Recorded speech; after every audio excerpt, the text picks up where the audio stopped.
أشهد أن عليا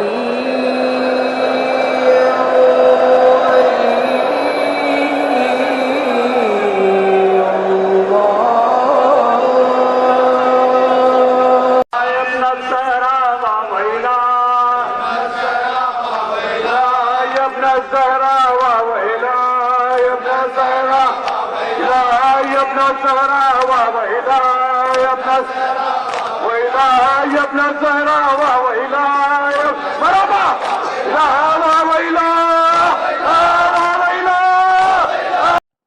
لا حول ولا قوة إلا بالله العلي العظيم. أعوذ بالله من الشيطان الرجيم. بسم الله الرحمن الرحيم. الحمد لله الملك الحق المبين المتصاغر لعظمته جبابرة الطاغين المعترف بربوبيته جميع أهل السماوات والأرضين المقر بتوحيده سائر الخلق أجمعين. ثم الصلاة والسلام والتحية والإكرام على البشير النذير السراج المنير حبيب إله العالمين بالقاسم المصطفى محمد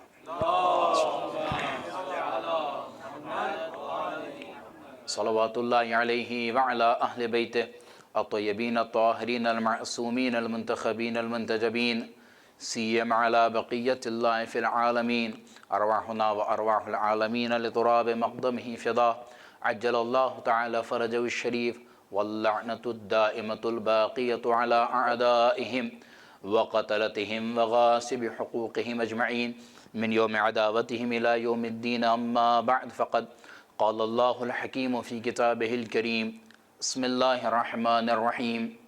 إذا قرأت القرآن جعلنا بينك وبين الذين لا يؤمنون بالآخرة حجابا مستورا. صلى الله عليه محمد وآله.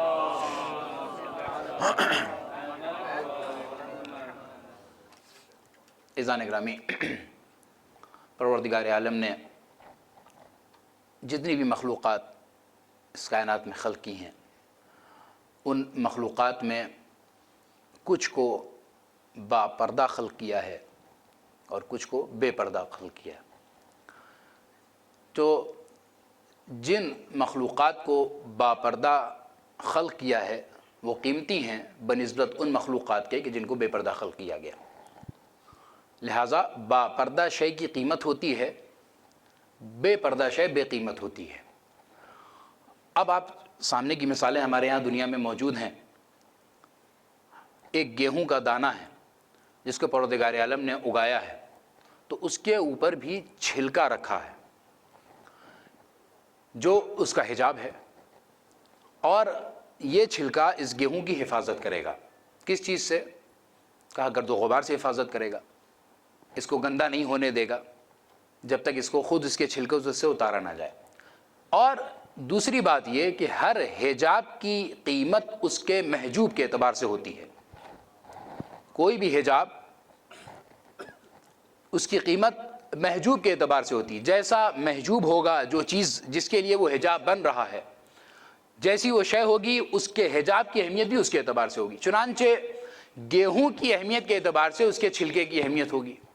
لیکن اگر یہی چھلکا بادام کے اوپر آ جائے تو وہ قیمت نہیں رہے گی جو گیہوں کی چھلکی تھی.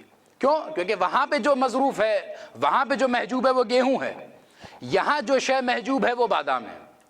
تو قیمت کے اعتبار سے تفاوت آئے گا، فرق آئے گا. وہاں گیہوں سستا ہے، ہلکی قیمت کا ہے، کم قیمت کا ہے. یہاں بادام مہنگا ہے، لہٰذا اس کا چھلکا بھی اتنی قیمت کا ہو جائے گا، اس کی قیمت کے اعتبار سے اس کی قیمت بڑھ جائے گی. یعنی محجوب کی جو عظمت ہے، محجوب کا جو مقام اور قیمت ہے وہی حجاب کا ہوگا. لیکن اچھا بادام کے چھلکے کا کیا کام ہے؟ کیا بادام کا چھلکا صرف گرد و غبار ہی نہیں بلکہ تیز طوفان ہواؤں میں بھی بادام کی حفاظت کرے گا. جب تک اسے اختیاراً توڑا نہ جائے اسے کوئی توڑ نہیں سکتا، اتنا مضبوط ہوگا. تو یہ حجاب ہے. آپ حضرات سے گزارش ہے اگر تھوڑا تھوڑا سا آگے آ جائیں تاکہ جو حضرات باہر ان کو بھی جگہ مل جائے. صلی اللہ علیہ محمد وعلی محمد.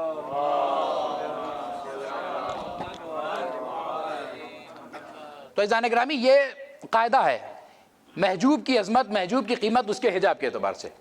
لہذا بادام کے چھلکے کی جو اہمیت ہے وہ گیہوں کے چھلکے کی اہمیت نہیں ہے.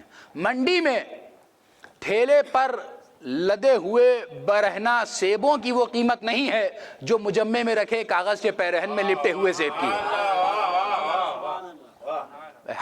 ہر شے کی عظمت بڑھ جاتی ہے اگر اس پر حجاب آ جائے تو. لیکن اب آپ یہاں پہ غور کریں، اس سیب کو کہ جو کاغذ کے پیرہن میں لپٹا ہے اور ایک خاص مقام پہ رکھا گیا ہے، اگر یہ پیرہن آپ اس کا اتار دیجئے، بظاہر برہنہ کر دیجئے، پھر بھی قدرت نے اس کے اوپر ایک حجاب رکھا ہے، پھر بھی قدرت نے اس پر حجاب رکھا ہے. ہلکا ہی صحیح حجاب ہے. اچھا یہ حجاب کرے گا کیا؟ یہ حجاب نہ گرد و غبار والا، چلیے گرد و غبار سے بچا لے گا جیسے گیہوں کا چھلکا تھا، لیکن اتنا مضبوط نہیں ہے جتنا بادام کا چھلکا تھا کہ تیز طوفانی ہوائیں اس کو پامال نہ کر دیں. ایسا نہیں ہے، یہ کسی کے پاؤں تلے آئے گا، دب کے خراب ہو جائے گا. لیکن اس چھلکے کا پھر کام کیا ہے، فائدہ کیا ہے؟ کیا ضروری نہیں ہے کہ چھلکا مضبوطی کے ساتھ حفاظت ہی کرے؟ کچھ چھلکے اپنے محجوب کے حسن کا اضافے کا سبب بنتے ہیں. محجوب کے حسن کے اضافے کا سبب بنتے ہیں. اب صرف اتنا ہی نہیں، جب آپ سیب خریدنے جاتے ہیں تو چن چن کے کیوں اٹھاتے ہیں؟ بھئی سیب تو سارے سیب ہیں. ہم نے کیا دیکھا، سرخ ہے تو دیکھا چاروں طرف سے گھما کے بھی دیکھا کہ کہیں سے کہیں داغ نہ لگا ہو. چنانچہ داغدار حجاب اپنے محجوب کے ننگوار کا سبب بنتا ہے. اگر حجاب داغدار ہو تو محجوب کی اہمیت کم ہو جاتی ہے. چنانچہ داغی سیب ہم نہیں لیتے. کہا کیوں نہیں لیتے؟ بھائی باہر سے خراب تھوڑی ہے، ذرا سی سرخی اس میں زیادہ ہے. کہا نہیں، یہ سرخی بتا رہی ہے کہ اندر بھی خراب ہوگا.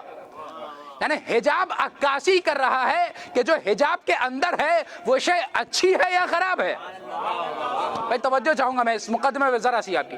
حجاب عکاسی کر رہا ہے کہ جو محجوب ہے اندر سے وہ اچھا ہے یا خراب ہے. اس کی بہت ساری مثالیں ہیں. چلیے ایک قدم اور آگے بڑھتے ہیں. گوہر قیمتی ہے، اس کے قیمتی ہونے کی وجہ سے قدرت نے اس کے اوپر حجاب صدف رکھا. اب یہ حجاب صدف اس گوہر کی حفاظت کرے گا. چنانچہ اب یہ حجاب صدف بھی محترم ہو گیا. چونکہ گوہر معتبر تھا لہذا یہ حجاب محترم ہو گیا. دلیل کیا ہے؟ کہ دلیل یہ ہے کہ اب اس صدف کو بھی خدا نے آب دریا کے حجاب میں رکھا کہ ہر کس و ناکس جس کو نہ پا سکے. اگر یوں ہی روڈ چلتے راہ چلتے مل جائے یہ حجاب صدف ایسے ہی رکھا ہوا مل جائے تو ہر کوئی پا سکتا ہے. لہٰذا خدا نے اسے بطن دریا کے صدف میں رکھا، بطن دریا کے حجاب میں رکھا. چنانچہ اب یہ محترم ہوا لہٰذا اس کو اور احترام کے قابل بناتے ہوئے پانی کے سینے میں رکھ دیا تاکہ ہر کوئی منچلا اس تک پہنچنے کی کوشش نہ کرے، بلکہ کوئی ماہر و مشاغ غوطہ زن ہی ہوگا جو اس تک پہنچ سکے گا. ہر کس و ناکس نہیں پا سکتا. آئیے دو قدم اور آگے بڑھتے ہیں. تو ہر محجوب کی اہمیت کے اعتبار سے حجاب کی اہمیت بڑھتی ہے. یہ قاعدہ آپ کے ذہن میں رہے. جیسا محجوب ہوگا حجاب اسی ہی اہمیت کا حامل ہوگا. کعبہ محترم تھا لہذا کعبے پر جب غلاف چڑھ گیا تو کعبے کی نسبت سے وہ غلاف بھی محترم ہو گیا. اگرچہ وہ غلاف کعبے کی حیثیت میں اور عظمت میں کوئی اضافہ نہیں کر رہا ہے. کعبہ اپنی جگہ کعبہ ہے، کعبہ کعبہ رہے گا. اگر چاہے اس سے آپ حجاب اتار بھی کیوں نہ دیجئے، یہ کعبے کو وجود پہ اثر نہیں ڈال رہا لیکن حسن کعبہ میں نکھار ڈال رہا ہے. لہذا اب جب کعبے میں گیا تو بھی محترم ہو گیا. اب تک کعبے کی دیوار قابل بوسہ تھی، اب یہ غلاف کعبہ بھی چومنے کے قابل بن گیا. قرآن محترم تھا. وہ کپڑا جو بازار میں مل رہا تھا، ہم کیا ہر کپڑے کو چومتے رہتے ہیں جو مارکیٹ میں مل رہا ہوتا ہے؟ نہیں چومتے. لیکن اگر وہی ایک کپڑا قرآن مجید کے گرد لپیٹ دیا جائے تو اب قرآن کے سبب یہ حجاب، یہ غلاف، یہ کپڑا بھی چوما جائے گا. لہذا قرآن روشنی دے رہا تھا، اب یہ حجاب، یہ غلاف اگر آنکھوں سے لگایا جائے تو زوبار کر دے گی آنکھوں کو.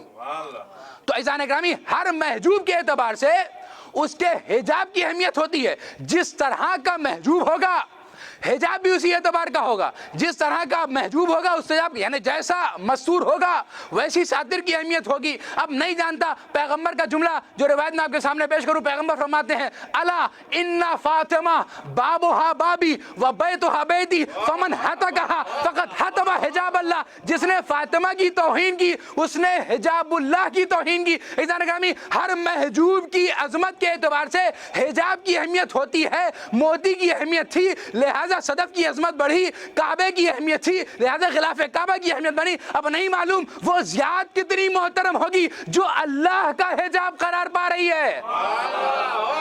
ایک سلام پڑھتے ہیں محمد و آل محمد۔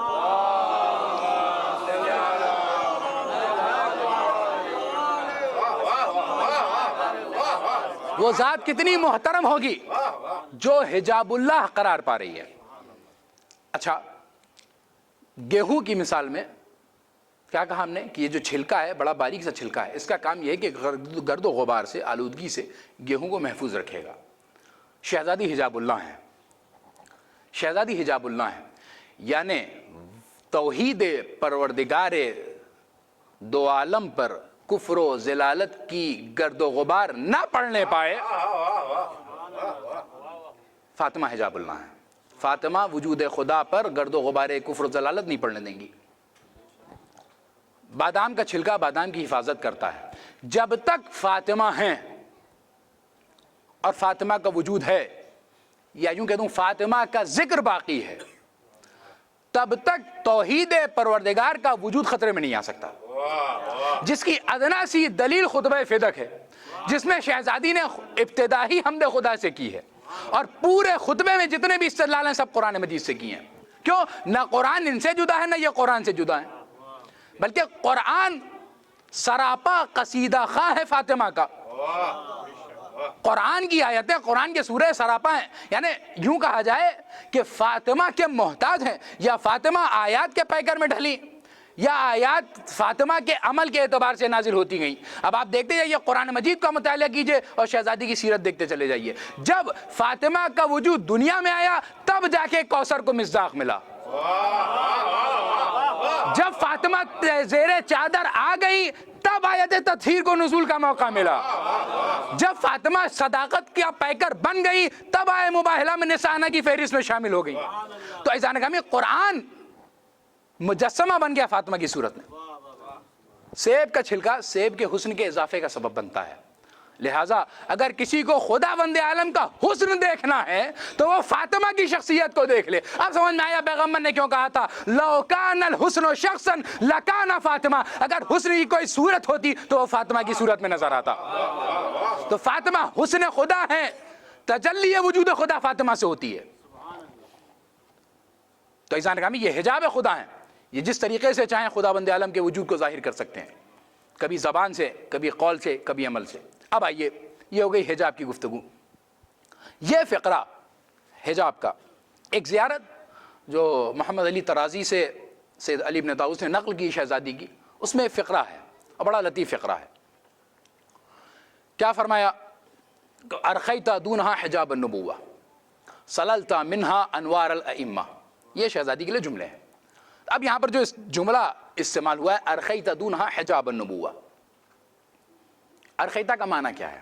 کا لغوی اعتبار سے چند معنی بیان کیے گئے، جس میں سے ایک معنی سب سے پہلا اسدال کے ہیں، یعنی پردے کو اتارنا، ستر کو مکشوف کرنا، ظاہر کرنا، جس کو علامہ مجلسی نے بھی بہار میں اس کو زیارت کے ضمن میں نقل کیا کہ ارخا یعنی اسدال، اتار دینا۔ چنانچہ اب انہوں نے اس معنی کے اعتبار سے جو تعویل کی شہزادی کے لیے اس زیارت میں ارخیت دونہا حجاب النبوہ، یعنی فاطمہ وہ ہیں کہ جو وحی الہی سے واقف ہیں اور ان کے گھر میں خداوند عالم نے وحی الہی کو نازل کیا۔ یہ مطلعۃ علی الغیب، یہ ان کی کا کنایہ ہے یہ اس بات کا۔ کا دوسرا معنی کیا ہے؟ کا دوسرا معنی کیا ہے کہ ارخا رخوا سے لیا گیا ہے۔ کا رخوا کا معنی کیا ہے؟ کا دوسرا معنی یہ ہے کہ جب تک پیغمبر زندہ رہے تب تک کوئی اذیت فاطمہ کو مس نہیں کرنے پائی۔ یہ رہا ارخیت دونہا حجاب النبوہ کا آخری معنی، اور جو سب سے مناسب معنی علماء نے اس کا بیان کیا ہے وہ کیا ہے کہ سب سے آخری معنی یہ ہے۔ تیسرا معنی جو بیان کیا، یوں تو اور بھی معنی ہو سکتے ہیں، جو ذوق طلب ہیں وہ اس میں فکر کر سکتے ہیں۔ تیسرا معنی جو بیان کیا گیا اور جو سب سے مناسب بھی ہے ہمارے کلام سے وہ یہ ہے کہ ارخیت دون حجاب نبوہ، خدا بند عالم نے شہزادی اور عام لوگوں کے درمیان پیغمبر کی ذات کو ایک ایسا حجاب بنا دیا کہ اب ہر کس و ناکس فاطمہ کی معرفت تک پہنچ نہیں سکتا. یعنی فاطمہ کی معرفت تک پہنچنا، جیسا کہ فاطمہ کے معنی میں بیان بھی کیا، فطمت عن العلم، ان کی معرفت، فطمت عن معرفتہا، فطمہ عن معرفتہا، ان کی معرفت سے روکا گیا ہے، منع کیا گیا ہے.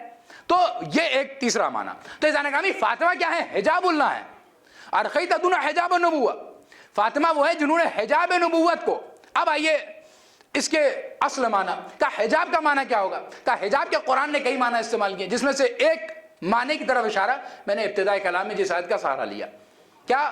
بسم اللہ الرحمن الرحیم، اذا قرأت القرآن، جب تم قرآن پڑھتے ہو تو اب ظاہر معنی تو یہ ہے کہ یہ خطاب پیغمبر سے ہوگا، یا اگر مفہومی اعتبار سے لیا جائے تو ہمارے اور عام مسلمانوں کے لیے بھی ہو سکتا ہے کہ اذا قرأت القرآن جعلنا بینک وبین الذین لا یؤمنون بالآخرہ، جب آپ قرآن پڑھتے ہیں تو ہم آپ کے اور ان لوگوں کے درمیان جو قیامت پر ایمان نہیں رکھتے حجابا مستورا کیا قرار دے دیتے ہیں؟ ایک چھپا دینے والا، روک دینے والا، ڈھانپ لینے والا حجاب. تو حجاب کا ایک معنی کیا ہے؟ ڈھانپ لینا. جو چیز جس کے اوپر اگر حجاب، دیکھیے ایک بات یہ بھی ہے، ہم نے ذکر کیا آپ کی خدمت میں کہ خانہ کعبہ کے اوپر حجاب ڈالا گیا اور وہ غلاف قابل احترام ہوا، قابل بوسہ قرار پایا، اب آپ اسے چوم سکتے ہیں، مس کر سکتے ہیں. لیکن یہ کب ہوگا؟ کہ تب ہوگا جب حجاب میں یہ صلاحیت ہو کہ وہ کسب تاثیر کر سکے. ہر حجاب اپنے محجوب سے کسب تاثیر نہیں کر سکتا. یوں تو کئی چیزوں کے کئی حجاب ہوتے ہیں، کب ہر حجاب ہر چیز سے اثر قبول نہیں کرتا. بعض حجاب ایسے بھی ہوتے ہیں کہ اپنے محجوب کے حسن اور کمالات تک کو چھپا دیتے ہیں. لیکن بعض حجاب ایسے ہوتے ہیں کہ اگر چادر پڑ بھی جائے تب بھی جبریل جیسا ملک بھی حیران ہو جاتا ہے کہ پروردگار یہ چادر کے نیچے ہے کیا جو اتنا نور پھوٹ رہا ہے. تو حجاب کے اندر کسب کی صلاحیت ہونی چاہیے، ہر حجاب نہیں ہو سکتا ویسا. تو اب شہزادی کے لیے کیا ہے کہ حجابا مستورا، ہم کیا قرار دیتے ہیں جب آپ قرآن پڑھتے ہیں تو ہم حجاب مستور قرار دیتے ہیں، یعنی ڈھانپ دیتے ہیں. فاطمہ کون ہے؟ کہ فاطمہ وہ ہیں ارخیت دون حجاب النبوہ کہ پروردگار عالم کی معرفت کے اوپر جو حجاب ہے اس حجاب کا نام فاطمہ ہے. فاطمہ حجاب ہیں، شہزادی دو عالم حجاب ہیں اس معرفت کے اوپر. اب جس کسی کو بھی معرفت خدا چاہیے اسے فاطمہ تک آنا پڑے گا. میں نے عرض کیا کہ جس کا جیسا ذوق ہوگا وہ ویسا کسب کرے گا، جس کا جیسا ذوق ہوگا وہ ویسے معرفت کو کسب کرے گا. چنانچہ اب جب تاریخ نے بتایا اور روایات نے ہمیں سہارا دیا، میں روایات کی طرف نہ جا کے آپ کی زحمتوں کو طویل نہیں کرنا چاہتا، کہ بہت ساری روایت اس مفہوم پہ کہ شہزادی حجاب بن گئی معرفت خدا کے اوپر. اب یہ جسے چاہیں گی اسے معرفت خدا عطا کریں گی، جسے چاہیں گی وہ معرفت خدا حاصل کرے گا. یعنی فاطمہ حجاب جس کے لیے چاہیں گی اٹھائیں گی، جس کے لیے چاہیں گی گرا کے رکھیں گی.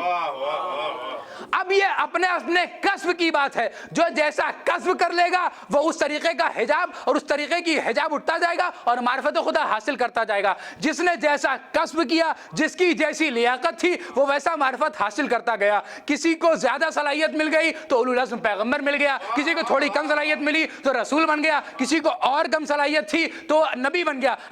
جیسے جیسے فاطمہ حجاب کو پلٹتی گئی انبیاء کو رتبے ملتے چلے گئے. آدم کے لیے حجاب الٹا تو ان کو صفیت کا عہدہ مل گیا، ابراہیم کے لیے حجاب الٹا ان کو خلت کا عہدہ مل گیا، عیسیٰ کے لیے حجاب الٹا ان کو روح اللہ کا خطاب مل گیا، موسیٰ کے لیے حجاب پلٹا گیا ان کو کلیم اللہ کا خطبہ مل گیا، خطاب مل گیا. اسماعیل کے لیے حجاب الٹا ان کے لیے ذبیح اللہ کا خطاب آ گیا. یعنی انبیاء کی نبوتیں ٹکی ہوئی ہیں کہ ادھر فاطمہ حجاب الٹے اور انبیاء کو نبوت کے عہدے دیے جائیں.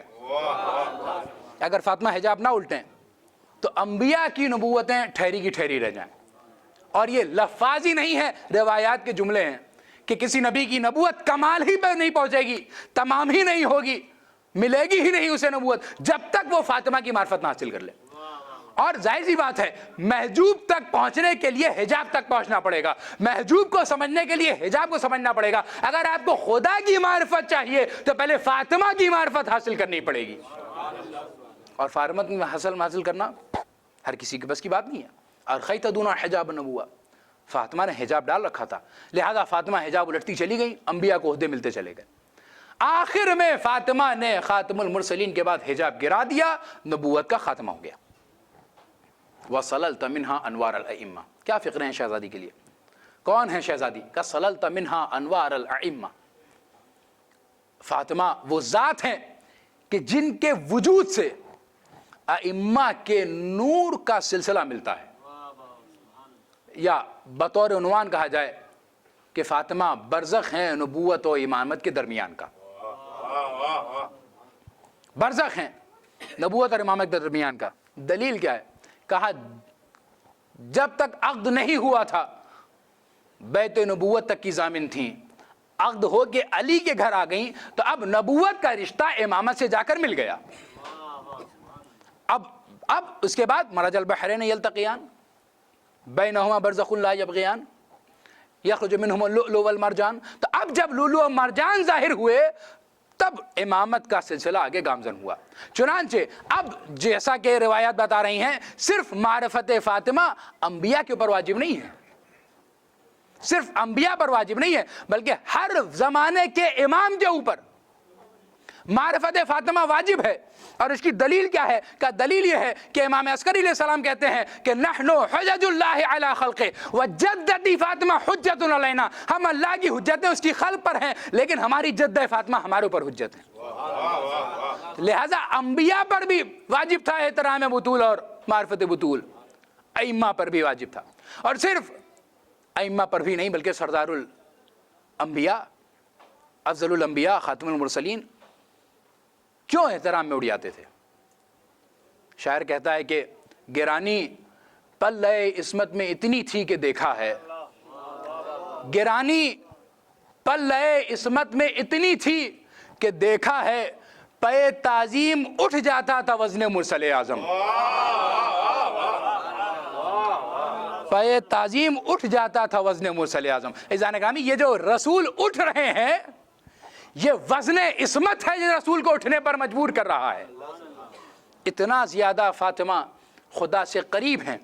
اور چنانچہ اب وہ فقرہ جو پیغمبر کہہ رہے ہیں، میں بہت زیادہ وقت کو طول نہ دوں کیونکہ آپ صبح سے مجالس کر رہے ہیں اور سلسلہ رواں دوا ہے، وہ فقرہ کہ اگر علی نہ ہوتے تو آدم سے لے کے تا قیامت کوئی فاطمہ کا کفر نہ ہوتا۔ عزیزان گرامی، دنیا میں ہمارے یہاں یہ مزاج بالعکس نظر آتا ہے، لیکن یہ صرف شرف حاصل ہے سیدہ کو، جناب صدیقہ طاہرہ کو یہ شرف حاصل ہے۔ کیا شرف ہے وہ؟ کہ دنیا کے رشتوں میں ہوتا یہ ہے کہ اگر ہمارا لڑکا نہ ہوتا تو آپ کی بیٹی سے شادی کون کرتا؟ دنیا کا مزاج یہ ہے جہاں لڑکوں کو افضلیت دی جاتی ہے، مرد کو بڑھایا جاتا ہے، عورت کو گھٹایا جاتا ہے کہ اگر یہ نہ ہوتا تو ان سے شادی کون کرتا؟ لیکن یہ فاطمہ ہے جن کے لیے پیغمبر کہتے ہیں کہ اگر علی نہ ہوتے تو فاطمہ کے جیسا کوئی مل ہی نہیں سکتا تھا۔ تو یہ معرفت ہے، کیوں؟ شہزادی اس معرفت کے اعلیٰ درجے پر ہیں جہاں پر آپ کسی کو ان کے سامنے نہیں لا سکتے۔ انبیاء کی کیا بساط ہے، جن کے صدقے میں انبیاء کو نبوتیں ملی ہیں، وہ کیسے فاطمہ کا مقابلہ کریں گے؟ فاطمہ کی ذات، یہی وجہ ہے جو ان سے متمسک ہو گیا وہ نجات پا جائے گا۔ حجاب اللہ ہے فاطمہ، یہ جس کے لیے چاہیں گی حجاب اٹھا دیں گی، اور ان کا وجود اتنا مقدس ہے کہ روایت آپ کے سامنے پیش کروں۔ روایت کہتی ہے کہ ایک دفعہ پیغمبر مصطفیٰ صلی اللہ علیہ وآلہ وسلم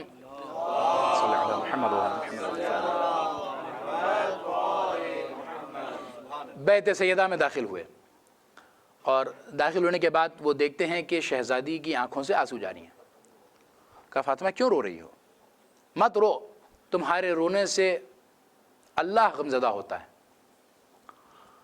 کہا بابا میں اس لیے رو رہی ہوں کہ گھر کے کام ہیں، چکی چلانی ہے، آٹا پیسنا ہے، وَأَنَا حامل، اس حالت میں کہ میں حاملہ ہوں۔ اب یہ نہیں معلوم کہ روایت کا مفہوم یہاں پہ نہ روایت میں تصریح ہے، وَأَنَا حامل سے مراد امام حسن کی ولادت کا موقع ہے یا امام حسین کی، بہرحال جس کی بھی ولادت کا موقع ہو یہ مطلق ہے. وانا حامل، میں حامل ہوں. اس مشقت کی وجہ سے مجھے رونا آ رہا ہے. تاریخ کہتی ہے پیغمبر نے کہا رو نہیں، بیٹھ گئے. اور بیٹھنے کے بعد پیغمبر نے کہا بسم اللہ الرحمن الرحیم، اور اپنے دونوں ہاتھوں سے جو کو چکی میں ڈالنا شروع کیا. پیغمبر ادھر چکی میں جو ڈال رہے ہیں، چکی خود بخود چلنے لگی. چکی خود بخود چلنے لگی. اور صرف چل ہی نہیں رہی ہے بلکہ روایت کہتی ہے کہ فصیح و بلیغ انداز میں تسبیح اور تقدیس پروردگار کر رہی ہے.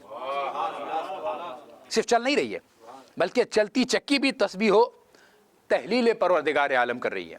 تو یہ فاطمہ کے گھر کی چکی ہے. یہاں کی چکی بھی بولے تو حمد خدا ہوتی ہے. خیر چلتی رہی چلتی رہی چلتی رہی یہاں تک کہ پوری جو پس گئی. اب روایت کہتی پیغمبر نے کہا ایتھا الرحا اسکنی، اے چکی رک جا رک جا. اب جیسے روایت نے کہا کہ پیغمبر نے یہ جملہ کہا، اب چکی پیغمبر سے مخاطب ہوتی ہے اور اس کے بعد کہتی یا رسول اللہ والذی بعثک نذیرا و بشیرا، اے رسول خدا اس کی قسم جس نے آپ کو بشیر و نذیر بنا کر بھیجا، لا اسکن حتی تضمن لی الجنہ، میں تب تک خاموش نہیں ہوں گی، تب تک رکوں گی نہیں جب تک آپ میرے لیے جنت کی بشارت نہ لے لیں. بھائی پتھر کی چکی ہے، پتھر ہے، مگر رسول کیا کہہ رہا ہے؟ جب تک آپ جنت کی ضمانت نہیں لیں گے میں رکنے والی نہیں ہوں. سوال ذہن ناقص میں آتا ہے پتھر کا جنت میں کیا کام؟ اس کا جواب خود چکی نے دیا. کیا کہا؟ جیسے یہ کہا کہ جب تک آپ مجھ سے جنت کی ضمانت نہیں لیں گے، جیسا کہ کما قال فی القرآن الکریم، جیسا کہ قرآن مجید کہہ رہا ہے کیا واتقوا النار التی وقودها الناس والحجارہ، جس جہنم کا ایندھن انسان اور پتھر ہوں گے. میں نہیں چاہتی کہ جہنم کا ایندھن بنوں، تو میرے لیے آپ جنت کی بشارت لیجئے، تب تک میں خاموش نہیں ہوں گی، ٹھہروں گی نہیں. پیغمبر نے کیا فرمایا؟ ابشر انک من احجار الجنہ فی قصر فاطمۃ الزہرا، میں تجھے بشارت دیتا ہوں کہ تو جنت کے پتھروں میں سے، کیوں؟ کہ تو بیت فاطمہ میں رہتی ہے. تو عزیزان اکرامی جناب سیدہ کے گھر کی چکی بھی جنت میں جائے گی. یا یوں کہہ دوں کہ اگر سیدہ کے گھر کی پتھر یا گھر کے پتھر جنت میں جا سکتے ہیں تو ان کے در کے گداگر جنت میں کیوں نہیں جا سکتے؟ جب گھر کے پتھر جنت جا سکتے ہیں تو در کے گداگر. اب سمجھ میں آیا کہ یہ روٹیاں جا کیوں رہی تھیں. بھائی جب چکی جنت کی ہے، چلانے والے جنتی ہاتھ ہیں، تو غذا بھی تو جنتیوں کے لیے بن کر جائے گی. یہ کیوں روٹیاں بن بن کے اوپر جا رہی ہیں؟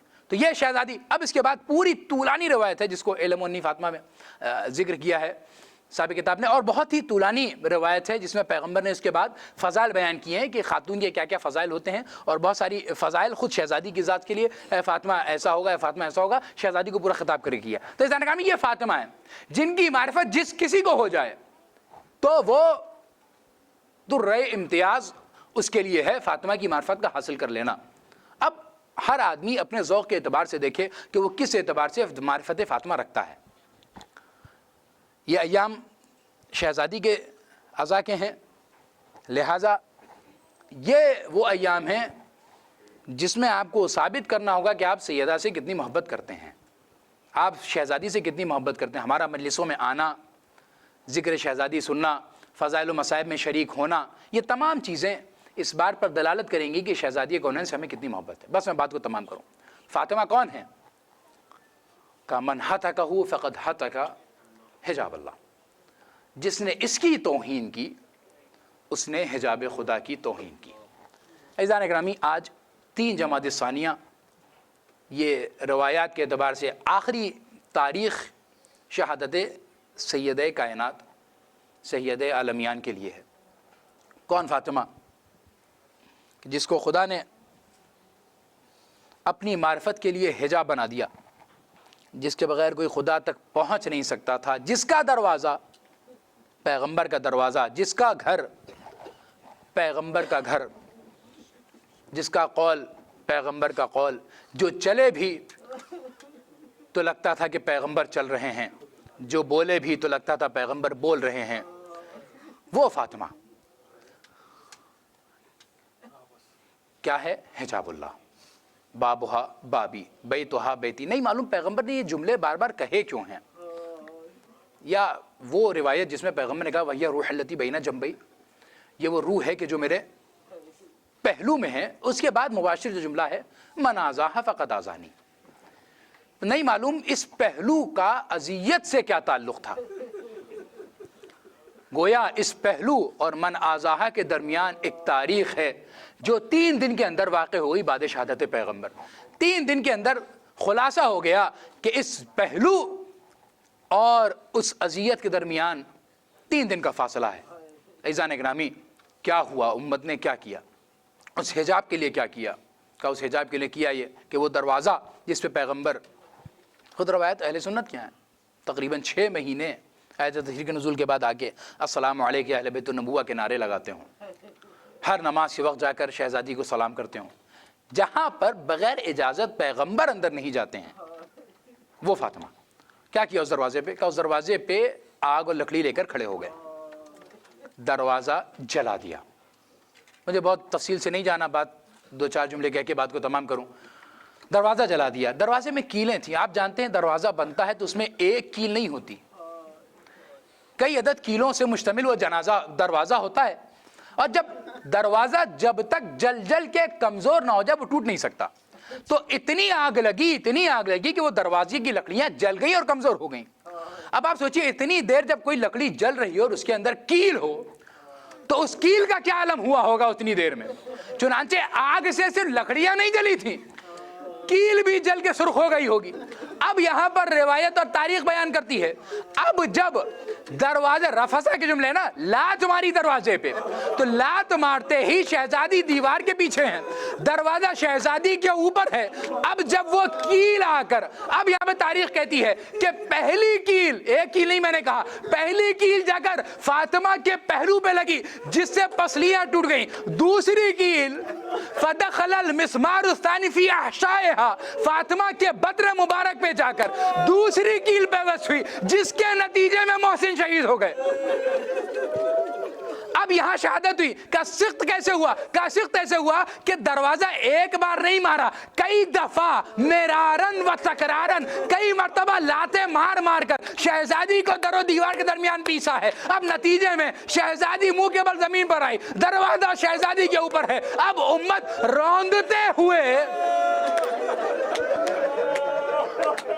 روندتے ہوئے فاطمہ کو اندر چلے گئی. عزیزان گرامی، آپ ہائی وے پہ ہم نے سفر کیا ہے، اگر ہائی وے پر کسی جانور کی لاش پڑی ہو تو گاڑی والے جنازے کے اوپر سے اس جانور کا بھی جنازہ کیوں نہ ہو، گاڑی اس کے اوپر سے نہیں لے جاتے کہ کہیں وہ مردہ صحیح، وہ جانور صحیح، اس کے جنازے کی توہین نہ ہونے پائے. لیکن وہ فاطمہ جس کو پیغمبر اپنی جگہ بٹھاتے ہو، اس فاطمہ کے اوپر دروازے پر امتی ہیں، 300 یا 400 کی تعداد ہے، لوگ گھس گئے دروازے سے فاطمہ کو پامال کرتے ہوئے. بس میں بات کو مختصر کروں، شہزادی زخمی ہے، فماتت فی مرضہا، مرض میں ہی شہزادی کا انتقال ہو گیا. لیکن جو وصیتیں شہزادی نے کی ہیں، میں 1-2 فقر پڑھ کے بات کو تمام کروں. 1-2 فقرے شہزادی نے جو کہا ہے، کیا کہا ہے؟ جو وصیتیں کی ہیں، کیا غسلنی باللیل، حنتنی وکفنی، تم کفل دو گے، تم غسل کرو گے، تم حنوط دو گے، تو باللیل کی قید لگائی. ٹھیک ہے، سمجھ میں آتا ہے کہ رات میں جنازہ اٹھنا ہے، رات نہیں اٹھے کہ علی رات کی تنہائی میں دیکھ نہ سکے. لیکن اب دوسرا جو فقرہ اس کے بعد کا ہے وہ بتاتا ہے فلا تکشف عنی. میں نہیں جانتے فقرہ شہزادی نے کیوں کہا فلا تکشف عنی، اے علی جب مجھے غسل دینا تو کپڑا جسم سے مت ہٹانا. فلا تکشف عنی انی طاہرۃ مطہرہ، اے علی جسم سے کپڑا نہ ہٹانا. عزیزان گرامی، اس کا راز تب سمجھ میں آیا جب علی کا ہاتھ پہلو شکستہ پر پہنچا. صرف محسوس کیا تھا علی نے کہ پہلو ٹوٹا ہے تو چیخ مار کر رہے. اگر علی دیکھ لیتے کہ فاطمہ کا پہلو شکستہ ہے. جنازہ تیار ہو گیا. میں نے علماء سے سنا ہے مولائے کائنات نے امام حسن امام حسین سے کہا کہ جاؤ چچا سلمان سے کہو کہ وہ آ جائیں اور میری ماں کا انتقال ہو گیا، جنازے میں شرکت کرنی ہے۔ جب سلمان آ رہے ہیں، ابو ذر ساتھ میں ہیں، سلمان رو رہے ہیں بے تحاشا۔ ابو ذر نے کہا کیا بات ہے سلمان، اتنا کیوں دہاڑے مار رہے ہو؟ کہا ابو ذر تم نہیں جانتے، جب فاطمہ کا عقد ہوا تھا تو فاطمہ کے ناکے کو پکڑ کے میں ہی وہ تھا جو علی کے گھر تک کھینچ کے لایا تھا۔ اب وہ دن آ گیا ہے کہ علی کے گھر سے فاطمہ کا جنازہ یہ سلمان لے کے جائے گا۔ علی دفن کر چکے، سب کو خاموش کرایا علی نے، کوئی نہ روئے، رات کی تاریکی ہے، حالات اتنے خراب ہیں، کوئی نہ روئے، کوئی گریہ نہ کرے۔ یہاں تک کہ کہا جاتا ہے کہ بچے اس طریقے سے رو رہے تھے کہ آواز نہ نکلنے پائے، سسکیاں بند گئی تھیں، گریبان کے اندر منہ تھا، ہچکی لے لے کے بچے دم گھوٹ کے رو رہے تھے، کھل کے رو نہیں سکتے تھے ماں کے اوپر۔ علی سب کو چپ کراتے رہے، لیکن جب دفن کر چکے علی تو علی نے کہا انصرفو، سب پلٹ جاؤ۔ اب جب سب پلٹ گئے، وہ علی جو اب تک برداشت کرتا رہا، اب تاریخ کہتی ہے قبر پیغمبر کا رخ کیا، صلی اللہ علیہ یا رسول اللہ عظم اللہ لک الاجر، اے رسول خدا آپ پر سلام ہو، استرجعت الودیعہ واخذت الرہینہ۔ اب مجھے نہیں سمجھ میں آیا کہ علی نے یہاں پر امانت کا لفظ جو استعمال کیا، ودیعت اور رہینت کا لفظ جو استعمال کیا، کیوں استعمال کیا؟ جب علی کا عقد زہرا سے ہوا تھا تو پیغمبر نے فاطمہ کا ہاتھ علی کے ہاتھ میں رکھ کر کہا تھا یا علی ھذہ امانۃ للہ ولرسول، یہ علی یہ امانت رسول کی اور اس کے اللہ کی ہے۔ اب علی شرمندہ ہے، یا رسول اللہ امانت لے لی گئی لیکن معاف کیجیے گا، جیسا لیا تھا ویسا واپس نہیں کر سکا، جیسا میں نے لیا تھا ویسا امانت کو لوٹایا نہیں۔ اب اس کے بعد علی پر تمام مرثیہ پڑھنے کے بعد کہتے ہیں اما حزنی فسرمد، اے رسول اللہ اب میرا غم ہمیشہ رہے گا، اما اللیلی فمساہد، اب یہ جو راتیں ہیں میں نہیں جانتا، اب تک علی جو راتوں کو 1000 رکعتیں نماز پڑھ کے جاگتے تھے، اب جو علی جاگیں گے وہ فاطمہ کے غم میں، فاطمہ کے مصائب میں۔ عزیزان گرامی، علی دفن کر کے گھر میں آ گئے، بچوں کو دلاسا، بس آخری بات تمام، بچوں کو دلاسا دینے کے بعد جب ایک اگلا دن آیا تو کوئی دوڑتا ہوا آیا، اس کے بعد کہتا ہے یا علی آپ یہاں چین سے بیٹھے ہیں، وہاں امت فاطمہ کی طرف جا رہی ہے اور اس قبر کی طرف جا رہی ہے، نبش قبر کرے گی تاکہ نماز پڑھ لے۔ اب علی نے اپنی ردا اوڑی اور تلوار کو لیا اور جا کر کھڑے ہو گئے بقیع میں۔ کھڑے ہونے کے بعد اتنا غصے کا عالم ہے کہ منہ سے سفید جھاگ نکل رہا ہے، اور اس کے بعد کہتے ہیں کون ہے جو آئے فاطمہ کی قبر کو کھودے گا؟ میں دیکھتا ہوں، میں اس کے خون سے زمین کو رنگ دوں گا، میں کہوں گا یا علی خالی سنا تھا نا کہ فاطمہ کی قبر کھودی جا رہی ہے، ذرا رباب کے دل سے پوچھئے، ماں کے سامنے علی اصغر کا جسم نکالا گیا، سر و تن میں جدائی کر دی گئی، ماں دیکھتی رہی علی اصغر کا سر۔